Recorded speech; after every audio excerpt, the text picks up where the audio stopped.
The AI, Ren said, checking a terminal. It's been repurposed. The signal has been broadcasting for an hour. Earth will receive it in 6 days. Corin stumbled to the medbay. The neuroscanner was destroyed, its wires fused into a glyph that pulsed like a heartbeat. We need to destroy the outpost, Kale signed, before it spreads. And if Earth already heard it, Ren asked. Corin stared at the cube in Kale's pack. Then we're all dead. Medbay was the last to fall. They debarricaded themselves there, using surgical tools to weld the doors shut. Ren huddled in a corner, scribbling notes they refused to share. Kale rigged explosives from fuel cells. Corin studied the cube. The answer's here. The Tharvani knew how to stop it. They died, Kale signed. But they left this, a key or a cure. Ren stood abruptly. It's in me. What? They showed Corin the datapad. Every page was filled with Tharvani glyphs. I tried to document everything, but it's in my head now. I can't stop writing it. Kale raised a scalpel. No, Corin said, we need them. Need what? Ren laughed hysterically. I'm a time bomb, just like Tessa, just like you. A thud shook the door. Something shrieked, a sound like radio static and splintering bone. They're here, Kale signed. Corin gripped the cube. We go to the shuttle, now. The Kestrel was still docked, its systems intact. They launched just as the infected crew breached the medbay, twisted hybrids of flesh and machinery, their mouths spewing black fluid and fractured light. Ren collapsed in the shuttle's hold, clawing at their eyes. It's in the walls, can't you see? Corin ignored them, plotting a course. We'll target the outpost's reactor, blow it before the signal spreads. Kale shook his head. Reactor's dead, the AI drained it. Then we go back to the derelict, use its power core. Suicide. Got a better idea. He hesitated, then signed, yes. They docked with the derelict. The cube glowed as they re-entered, guiding them to the dais. Kale wired the explosives while Corin interfaced the cube with the derelict systems. Initiate purge, the console asked in Tharvani glyphs. Do it, Corin said. The derelict shuddered. A low hum built in the walls, the first song, inverted, dissonant. The infected crew pursuing them writhed and collapsed as the frequency tore them apart. Ren grabbed Corin's arm. Don't, please. It's the only way, Corin said. Purge complete, the console intoned. The derelict exploded in a silent bloom of fire. The Kestrel hurtled away, debris pinging its hull. Ren lay dead, their journal open to a page of Tharvani script. Corin deleted every record of the mission, erasing coordinates, logs, even her own memories stored in the shuttle's drive. Kale watched her, his face unreadable. It's done, she said. He pointed to the view screen. A notification blinked. Signal broadcast resumed. Source unknown. Chapter 3. The Kestrel drifted in the corpse-grey expanse between stars, its hull pitted from the derelict's destruction. Corin Veyes stared at the blinking notification on the shuttle's console. Signal broadcast resumed. Source unknown, until the words blurred into senseless glyphs. Behind her, Kale Gren sutured a gash on his forearm, his hands steady despite the deafening silence he now inhabited. Ren Huldies lay curled on the floor, murmuring in two voices. It's adapting, Corin said. The purge only slowed it down, the signal's evolving.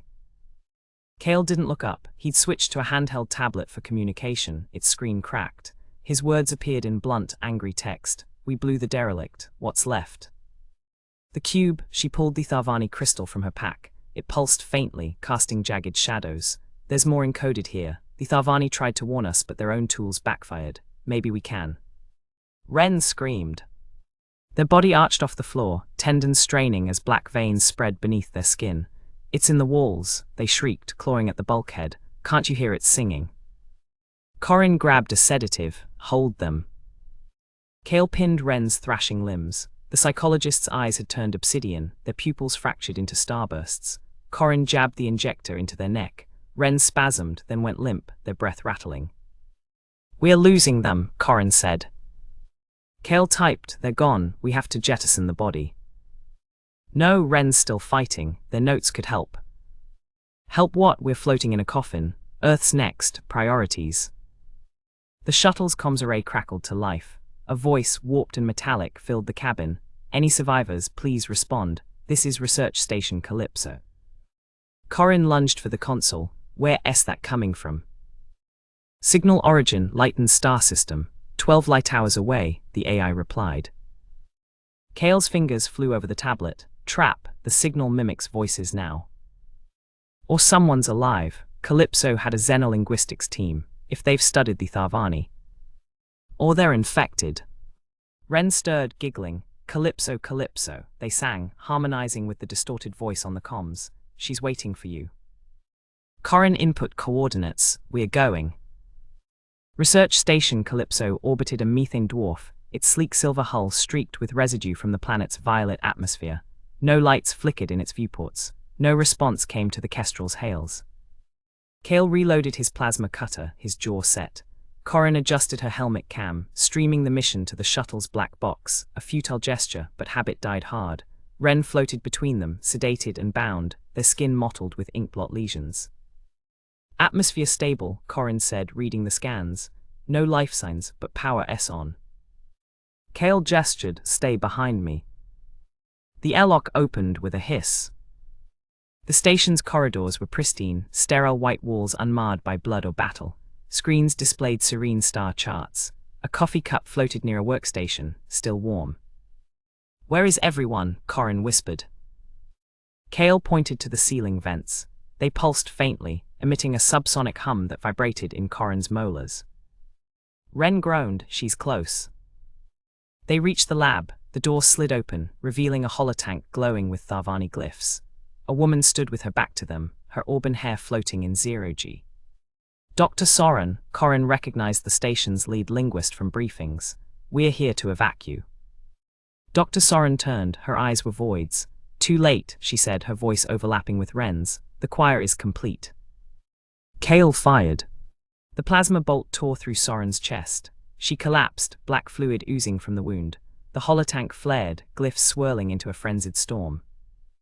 Corin rushed to the console. They were analyzing the signal. Look, they isolated its core frequency. Kale typed, so. If we amplify an inverse waveform, we might cancel it out. Erase it from every system it's infected. Or make it stronger. Ren laughed. You can't kill a song, Corin, it's alive. Corin ignored them, downloading data. The Tharvani tried this. Their cube, it's a resonance tool. If I modify Calypso's array to. The lights died. Red emergency strips bathed the lab in bloody light. The holotank's glyphs slithered across the floor, walls, faces. Corin's visor flickered with static as the Tharvani language seeped into her feed. They're here, Ren whispered. Shadows pooled in the corridor. Figures emerged, Calypso's crew, their bodies fused with biomechanical growths, mouths unhinged to emit a bone-shivering drone. Kale fired, blasting limbs and torsos. The things kept coming. Go, Corin shoved him toward the exit. Get to the shuttle. Docking bay was a nightmare of half-assembled drones and hovering tools. Kale sealed the bulkhead, but the infected crew began melting through, their flesh dissolving into acidic slurry. Corin uploaded the inverse frequency to the shuttle systems. Initiate broadcast. Error, the AI droned. Signal source required. The cube, use the Tharvani cube. Kale hurled it into the console's port. The crystal flared, its light piercing the darkness. The shuttle shuddered as the array activated, emitting a teeth-rattling pulse. The infected froze. For a heartbeat, Corin dared to hope, then Dr. Soren's corpse twitched. You think we didn't try that, she rasped, her body levitating. The song learns, adapts, hungers. The inverse frequency twisted, merging with the Tharvani signal. The Calypso's hull groaned as the combined waves ripped through it. Kale grabbed Corin and Ren, hauling them into the Kestrel. The shuttle launched as the station imploded, debris spiraling into the methane dwarf's gravity well. Ren convulsed, their bindings snapping. Thank you, they giggled, black tears floating. You made it louder. Corin checked the broadcast logs. The signal had piggybacked on their transmission, now reaching twice as far. Earth's deadline halved. Medbay was a tomb. Ren lay dead, their final act a scrawled message in Tharvanian Terran, burn the bodies. Kale dragged Ren's corpse to the airlock. Corin stopped him. Wait, their brain, we need to study the infection's progression. He stared at her, disgust etched in the lines of his face. You sound like them. If we understand how the language rewires the mind, maybe we can reverse it. Or speed it up. He lobbed Ren's body into the void. The cube glowed on the console, its light now syncopated, rhythmic. Corin touched it and the visions returned.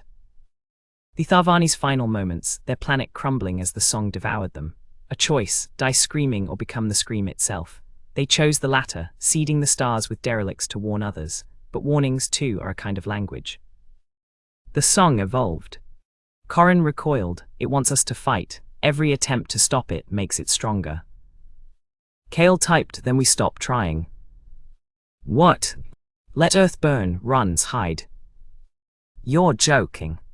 Am I? He pointed to the nav console. We have enough fuel to reach the Uit cloud, disappear. Corin gripped the cube until her palms bled. I can't. Why? You'll die, they'll die, nothing changes. I have to try. Kale exhaled, long and slow. Then he drew his plasma cutter and aimed it at the cube. No, Corin tackled him. They grappled, slamming into bulkheads. Kale's dampeners tore free, blood welling from his ears. The cutter skidded across the floor. And fired. The bolt struck the cube. It shattered, releasing a concussive wave of sound and light. Corin's visor cracked, Kale's nose bled. The shuttle systems died. Silence. Then slowly, the console rebooted. The signal notification flickered and vanished. Broadcast terminated, the AI said. Corin laughed, hysterical. You did it, you actually. Kale slumped against the wall, his face ashen. He pointed to his eyes. Tiny black veins branched across his sclera. The Kestrel's air grew thick with tension. Kale sat motionless in the cockpit, staring at the Uit cloud's starless horizon. Corin monitored his infection, 12% neural degradation, rising. We'll find a cure, she said. The Calypso data, the cube fragments. He typed, liar. We have time. No, you have a choice. He handed her the plasma cutter. She recoiled. I'm not killing you. Not me, them. He pulled up a deep space scan. A colony ship floated on the edge of the sector, its engines dark. Vessel's name, Harmony. Population, 2,000. They'll hear the signal in 48 hours. So, their comms array is offline. If we destroy it, they'll never know. They'll live. Corin's stomach dropped. You're asking me to murder 2,000 people to save them. Asking? No, he input the coordinates, showing you the math. The shuttle turned toward the Harmony. The colony ship was a sleek, generational ark, its hull etched with peace slogans. Families slept in cryopods, dreaming of a new world. Corin floated in the Kestrel's airlock, plasma cutter in hand. Kale waited inside, his eyes now fully black. This isn't survival, she whispered. It's surrender. He smiled, or tried to, and typed, Welcome to the Fermi Paradox. She fired. Epilogue. The Harmony's comms array melted into slag. The Kestrel vanished into the dark. 3 weeks later, on the edge of explored space, a probe detected a new signal. It carried no language, no syntax, only a scream, echoing forever.